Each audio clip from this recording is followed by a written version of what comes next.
দিদি ভাই, দাদা ভাই, চলে দিলে আর পাবেন না। ও সার্থক দোকানদার, হ্যাঁ, আজকে আবার তুমি কি এনেছো?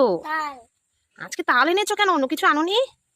আজ বলো না, আমার ছেলে তো বলছে খেলনা নেবে, খেলার পয়সা নেই বলে আমি তাল বিক্রি করতে। ও, তোমার কাছে টাকা নেই বলে তুমি তাল বিক্রি করছো? ঠিক আছে, তাহলে বলো তোমার এই তালটা কত?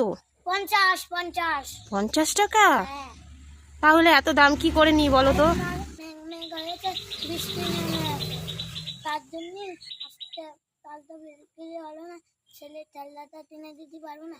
ঠিক আছে, তুমি কম করে দিলে আমি নিতে পারি। তোমার দামে 40 টাকা দেবো।